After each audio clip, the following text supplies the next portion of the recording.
नमस्कार दोस्तों, मैं हूं आपका मित्र राजेश सोडुड़िया और स्वागत है आज का नया वीडियो में।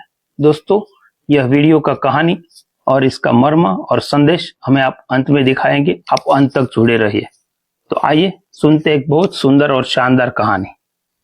एक गांव में एक लड़का अपने परिवार के साथ रहता था। सुयोग्य व संस्कारी वह लड़का हमेशा अपनी माँ का ख्याल रखता था। बस एक बात थी जो उस लड़के में सबसे बुरी थी, और वह यह कि वह कुछ कमाता नहीं था।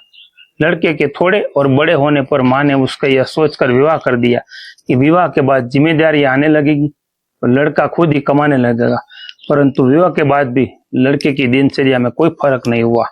अब भी लड़का दिन भर बस घर में बैठा रहता था, और माँ जब भी लड़के को रोटी परोसती थी तब वह यही कहता था कि बेटा ठंडी रोटी खा लो। लड़का रोज यही सोचता था कि माँ ऐसा क्यों कहती है, लेकिन फिर भी वह चुप रहता था। एक दिन माँ किसी काम से घर से बाहर गए तो जाते समय अपनी बहू को लड़के को रोटी परोसने का कहकर गई, और साथ में यह भी कहा कि रोटी परोसते समय लड़के के कहना कि ठंडी रोटी खा लो। बहू ने ठीक वैसा ही किया।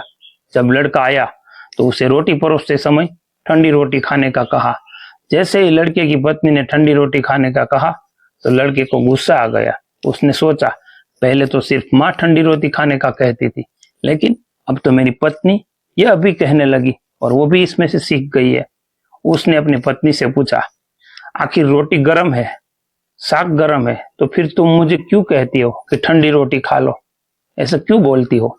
लड़के की पत्नी ने कहा, मुझे तो आपकी माताजी ने ऐसा कहने को कहा है। आप उनसे पूछिए, आखिर वह आपको ऐसा क्यों कहती है। पत्नी की बात सुनकर लड़का गुस्से हो गया और बोला, अब जब तक माँ मुझे इस तरह से कहने का उत्तर नहीं देगी तब तक मैं खाना नहीं खाऊंगा। शाम को जब माँ घर पर आई तो माँ ने बहू से पूछा कि लड़के ने भोजन कर लिया। बहू ने लड़के के नाराज होने पर और भोजन ना करने की पूरी बात है वो बता दी।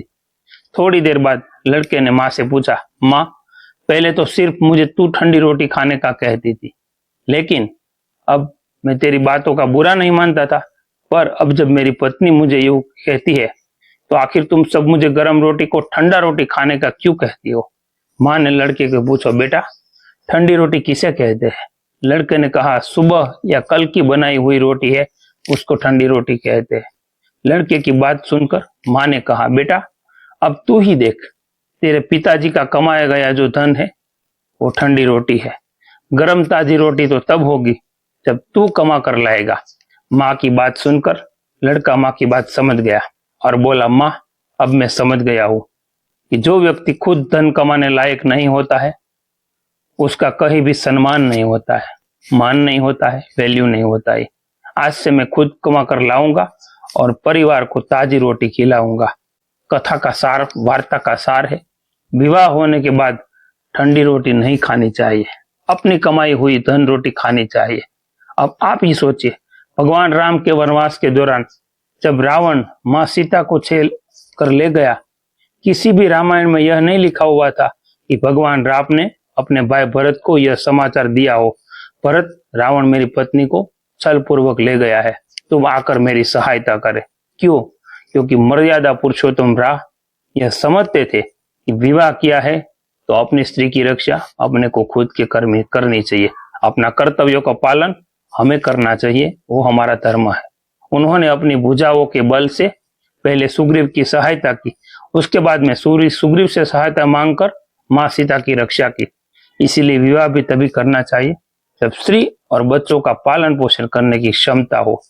अगर यह ताकत न है तो विवाह करने का सोचने का ये हमारे ऊपर बोझ बन सकता है।